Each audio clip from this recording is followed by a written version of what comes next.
Mangwana ni Malelepo Vukenjani Keklas Vanave Africa. Welcome to Africa Good Morning, your trusted source for African headlines that matter. Today we spotlight our exclusive interview with His Excellency Neil Bradley, British High Commissioner to Namibia, as he shares his vision for UK-Namibia relations. Also in focus, a powerful report on public sector wage cuts in 6 African countries, diplomatic tensions between South Africa and the US, and Tanzania's new WHO Africa nomination. Plus, we follow Dumisani Ngube's inspiring Africa Must Think walk. Catch these stories and more on DSTV 285, GOTV 25, 1up2.com, and NTV Africa on YouTube. I can give you anything you want to get that cake. To get that cake. You would say anything to get that cake.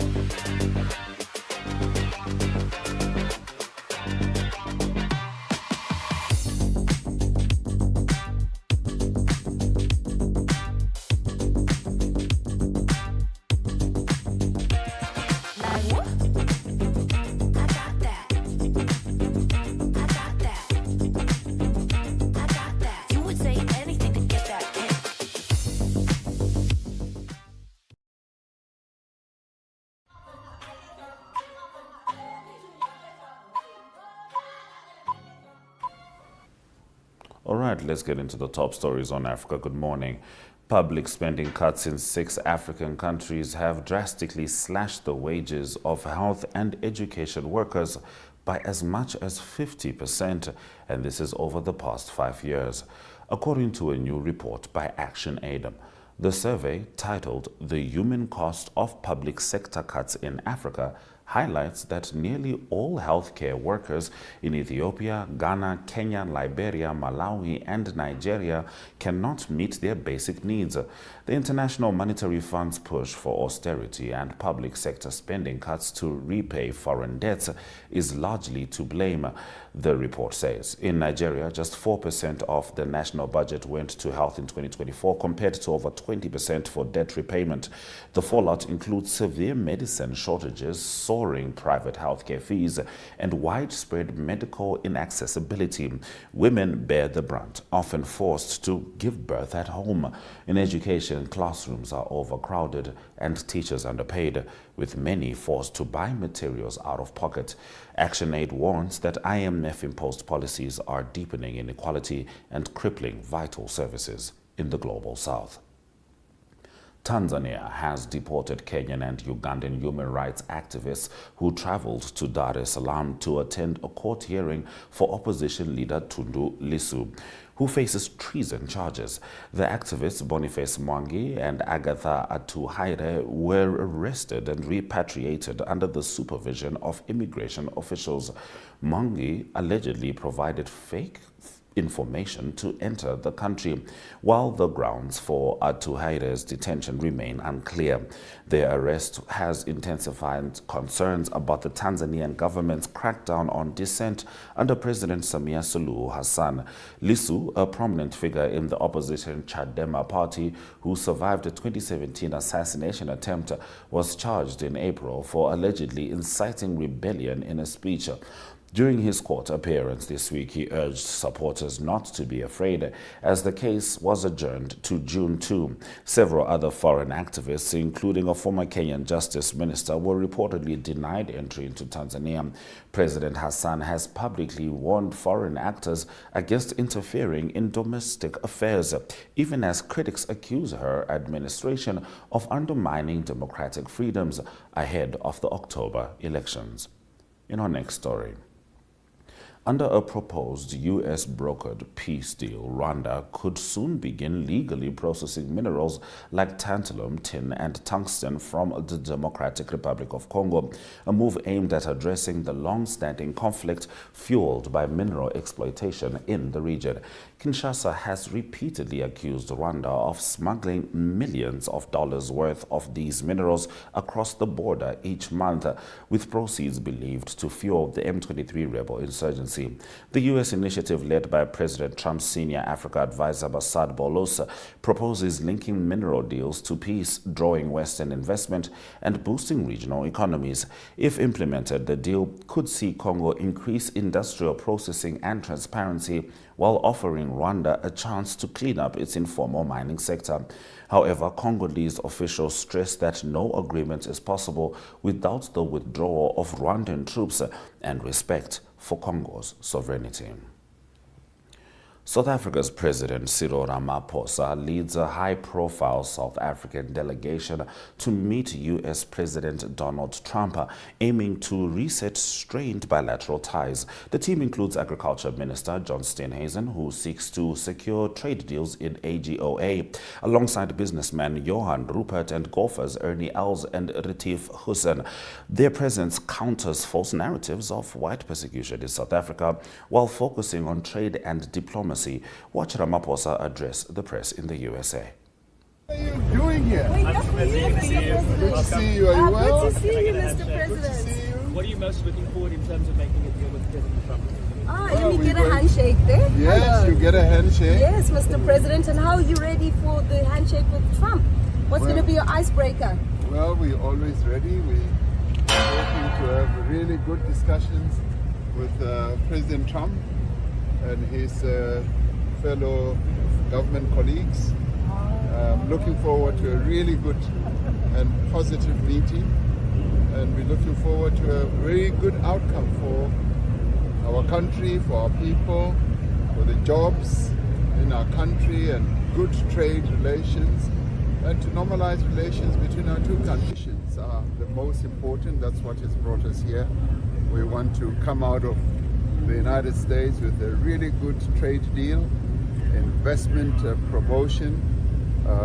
We invest in the United States and they invest in us, and we want to strengthen those relations, and we want to consolidate good relations between our two countries. So I'm very positive. I'm looking forward to the discussions. South Africa's sovereign acts of Trump, Elon Musk, Starlink, is that on the table, Mr. President? Well, we are a sovereign country, and we are a very proud nation, and we preserve our sovereignty, and we will always do what is best for South Africans. Mr. President, Tidi Matia, long time no see. Mr. President, this meeting also happens when there's a geopolitical shift. America itself is starting to shift as far as Israel is concerned. What are your thoughts about that? South Africa has been lambasted for its position. Now you're seeing a change even this side of the world. Your thoughts about that and how that will influence the conversation? Well, we are going to have an opportunity to discuss geopolitical issues, not only Israel, but also Ukraine. And so all these matters will be on the table for proper discussion. And we are very rational when it comes to discussing global and geopolitical matters. And we will put South Africa's interest first, and our own foreign policy positions will be well clarified. So fear not. We are going to have a really good Being meeting. humiliated, Mr. President, a Zelensky moment. Cyril Ramaphosa, the man, is he prepared? Well, South Africans are never humiliated, are they?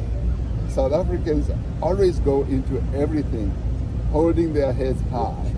So we are not... You, Mr. President. Me? Yes. Well, Are you Cyril prepared? Ramaphosa, Cyril the Ramaphosa, the individual, the negotiator. Are you talking about golf? Yesterday morning, 5:25 a.m. So you're better than me. Alert and ready to go. Yeah. Hi. Hello, how are you? Are you well? Good? Very good. Moving on to our next story. Dumisani Lingamangali Ngube officially began his Africa Must Think walk from Congo on the 28th of April. He is determined to walk all the way to Zimbabwe, championing entrepreneurship along the way. Here is our Zambian correspondent Mike Sichula with more.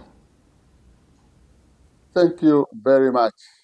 Yes, indeed, Dumisani is a local businessman. So he began his walk from the Democratic Republic of Congo on 28th April 2025. The walk is called Africa Must Think Walk from Congo, and he plans to walk from Congo to Zimbabwe. So last week he passed through the capital city, Lusaka. As we speak, Dumisani and his entourage are heading to Livingstone in the touristy capital of Zambia. So according to him, they plan to reach Zimbabwe on the 25th of May this year. So he has so far covered more than 500 kilometers through scorching sun, long walks, and along the way, Dumisani and his entourage are encouraging entrepreneurship whenever they have set camp to rest. So along the way, they are educating Zambians on the need to venture into business at an early stage. Dumisani has been known in Zambian circles for holding conferences dubbed Africa Must Think. So he's been running these conferences for quite a number of years, and whenever he organizes these conferences at Lusaka's National Heroes Stadium, usually he attracts a good attendance. So according to him, he says, and I quote, "This isn't just a walk. It is a movement, a statement, a dedication that Africans must think differently, act boldly, and rise together." End of quote. So along the way, Dumisani has motivated so many people, encouraging them to venture into businesses. As you've seen from one of the videos, he was speaking to members of the local church, and he has also spoken to local communities to encourage them that in order for Africa to develop, young people must begin not only to depend on education, to earn an education, get a degree, and so on and so forth, but they must embrace entrepreneurship at an early stage. He encourages parents to ensure that their children are motivated to get into business at an early stage. So with all things being said, Dumisani is most likely going to meet his target of reaching Zimbabwe on the 25th of May this year. Quite an interesting journey by Dumisani and his team. It is something that has motivated a number of Zambians that have joined him on this walk whenever he passes through major cities. All right, many thanks to Mike Sichula for that report. Now, after the weather, we're going to be broadcasting an interview, a recording that we had with His Excellency Neil Bradley, the British High Commissioner to Namibia, in his first television interview in Namibia.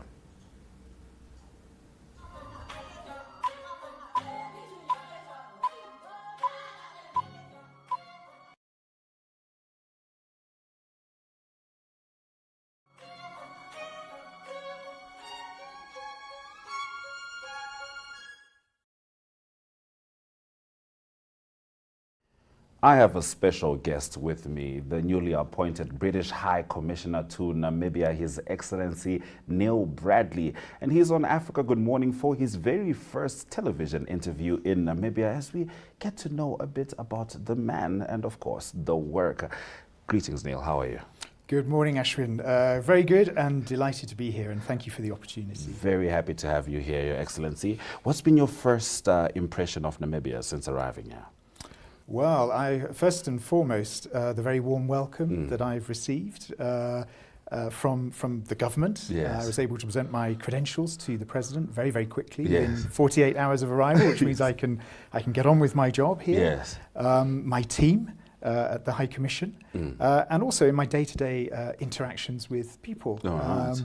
It's a friendly city, and I'm sure that extends outside Windhoek. Oh, certainly. And so far you've just been in Windhoek, essentially just settling in, or have Yes, you already managed to do some traveling? A little trip outside Windhoek, but just to Okapuka at the weekend. All right. But starting mostly with sort of introductory meetings and calls. Yes. But I did have a chance to visit Katatura. All right, lovely. To single Single quarters. Oh, yes. And to try the kapana. Yes, that is essential. Like just to my viewers, like if you're in Namibia, if you haven't been to Kapana, you haven't been to Namibia. And truly, it's a wonderful place to be. You get to see a lot of cultures amalgamated in that space. And as you know, food is big in Africa, and we all love. What did you think of the Kapana meat itself? Fabulous. Yes. Yeah, very much. I will be going back. For sure. So I had the opportunity to go with my team, and I think it's really important in a role such as mine. Yes. To get out and about. Yes. To Certainly. meet Namibians. Yes. To explore all parts of the country. Yes. So good diplomats need to get out of the capital. Yes. And they need to get dust on their boots. Oh, yes. And I believe your predecessor did that quite well. I trust you two are going to be doing quite a bit of traveling around Namibia. Indeed. Yeah. I think my predecessor, Charles, I think he managed 130,000 kilometers across Namibia in 4 years. So he set the standard. Yes. I will do my best to match that. And take a camera with, because he took some excellent photography at the same time. Absolutely. I think he was quite passionate about Namibia's landscapes, but also its wildlife. Yes. Yeah, I mean, I think Namibia has got a way of bringing that out of you, even if it's something you haven't been particularly interested in. Between the wide landscapes, the people, and the interaction with nature, one generally ends up developing a really lasting love for this place. Absolutely. But of course, this is not your first appointment. You've been in the diplomatic circles for a very long time. Your most recent appointment was Monrovia, Liberia. What was that like? Very different to Namibia, so a different country context. Yes. So it is very much a least developed country. All right. So there are challenges there around infrastructure, provision of services to the public, education. All right. So very different country context, and it's also a post-conflict society. All right. It experienced a brutal civil war. Yes. So to contrast with Namibia, Namibia is a peaceful, democratic, stable country and society. Yes, indeed. So it feels immediately different on arrival. Yes. But no stranger to Africa. I've previously served 2 postings to South Africa. Oh, wonderful. And 2 postings to Brussels when we were part of the European Union. Oh, right. And thematically in London I've covered human rights and also migration. Okay. So a mixture of London, Europe, and Africa. I mean, I can understand why the president wanted to see your credentials within 48 hours. Very impressive. It's truly, spanning, and that's what we expect, of course, from a diplomat, without a doubt. How do you feel your prior experiences have prepared you for the undertaking in Namibia? Well, I think, firstly, Southern Africa. Yes. And understanding from my time in South Africa, the struggle, the liberation struggle, the struggle for freedom. Indeed, on Friday I had the opportunity to visit the Independence Museum. Oh, wow. And I was really pleased to see a large group of learners being guided through the museum. Yes. And the place was buzzing. Yes. And it's really important to remember that the freedom that they enjoy today was hard won. And should not be forgotten. Absolutely. So I think, having had experience of working in Southern Africa, one begins to understand the struggle, the determination and the resilience that people had to show in order to achieve freedom and an independent Namibia. Yes. So I think that's really important context in understanding Namibia. Working in Europe, that was working very much around collaboration between states. Oh, okay. And if we think of the big ticket issues that we face, the big challenges that we face, it requires that sort of collaboration. That can be on climate change, That may be in the context of trade. Yes. And I know that Namibia will be hosting the Commonwealth Trade Ministers meeting. Yes, yes, in June. Yes. So we look forward to UK representation at that event. So an experience of how states can collaborate together. And then in London on thematic issues such as human rights and migration. All right. And the liberation struggle here is very much around human rights. Certainly, So certainly. one can join the dots. Yes, to connect the dots, so to speak. Yes. Exactly. You did mention the Commonwealth Trade Ministers meeting in Namibia. I understand it's the first one outside of the Commonwealth Secretariat. Well, in terms of on that detail, the Commonwealth Secretariat is very much engaged in the agenda. Yes, yes, and how the event is going to be structured. Yes. But of course, they have in Namibia an excellent host. All right, wonderful. So we look forward to those discussions. All right. It is a top priority for the UK government: economic growth, trade, and investment. And I think that's something where we have much in common with the Namibian government. Yeah. And listening to the President's State of the Nation address, prosperity, economic growth, livelihoods, these are issues that matter to our citizens. Understandably so. Now, obviously, and you've highlighted a bit about this, Namibia and the UK share some really deep historical ties. Queen Elizabeth was here in 1995 upon the invite of Dr. Sam Shafishuna Nujoma the late, and Princess Anne was here for the burial of Dr. Hageji Gengop. Are there any strategic partnerships that you see will come to life during your tenure? Excellent question. Well, firstly, economic growth. Yes. So how can we strengthen the trading relationship? It's on an upward trajectory. Yes. So if you look at the most recent statistics, it's the year to the third quarter of last year. Trade volumes hit 385 million British pounds. Namibian trade in goods and services to the UK more than doubled in that year. Wow. Up 105%. Yes. So the trajectory is positive, but we need to do more. We need to do better. Yes. So I think there's something around economic growth, adding value here in the Namibian economy and creating jobs. So that's certainly one priority that we have in common. I've been struck since I've been here by the strength of education ties between Namibia and the UK. Yes. A number of Namibians have studied at university level in the UK. And Chevening, of course. Chevening scholarships. So we have a Chevening scholarship program. We have an alumni association with more than 170, 180 members. We also, that's to study at master's degree level in the UK. Yes. We will shortly be announcing the cohort that will go to the UK to study in September. And at the beginning of August, we will be open for applications again for the following year. Okay. So scholarships and education ties. We also have Commonwealth scholarships here to study up to PhD level. Yes.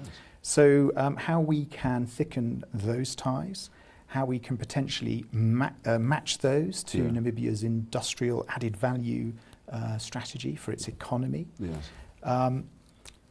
Culture and sport. Off air, we were talking about Premiership football in the UK. We were. It seems as if many people in Namibia who follow soccer follow a UK, an English Premier League team. Oh, 100%. So I think there are things that we have an affinity for, Yes. a natural affinity for around sport and culture. I mentioned earlier the Commonwealth, international institutions, the UN. Yes. There are challenges that are common to us all that we Yes. need to collaborate on. Yes. Climate change is one. I know Certainly. you've had good rains recently, but Yes. there was a severe drought last year. Oh, definitely. And this affects ordinary people. Yes. So economy, education, culture, sport, some of the big international issues. Those are the areas where we need to collaborate. And of course, strengthening people-to-people ties requires a good, well-managed relationship when it comes to migration. Certainly, certainly. Now, to cap this off, if you don't mind, Your Excellency, I would like to know what the man, Mr. Neil Bradley, would want to take out of Namibia by the end of his tenure. Like, what would you want to take out of this experience? First and foremost, great memories from collaborating here in Namibia, meeting Namibians, listening to their experiences, Yes. learning from their experiences, Yes. exploring all four corners of Namibia, this vast and beautiful country, Yes. and to have made some progress on the Yes. issues that we have discussed. Yes. And if we can maintain all of those things and on an upward trajectory, then I think, for me, that's what success will look like. All right. Now, one of the languages that were involved in the formation of the English language was Latin. And one of my favorite phrases is tot facienda parum factum. So little done, so much to do. Welcome to Indeed. Namibia, sir. Thank you very much. And all the best. Pleasure. Thank All you. right.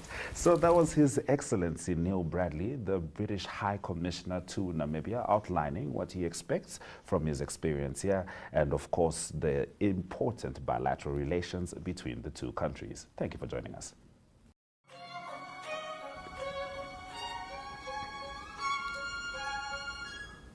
Thank you for staying with Africa Good Morning on DSTV 285, GOTV 25, 1up2.com, and Network Media Hub on YouTube, as well as NTV Africa on YouTube. From me, Ashwin Bedi, and the Africa Good Morning team, Sweraja Kanaka.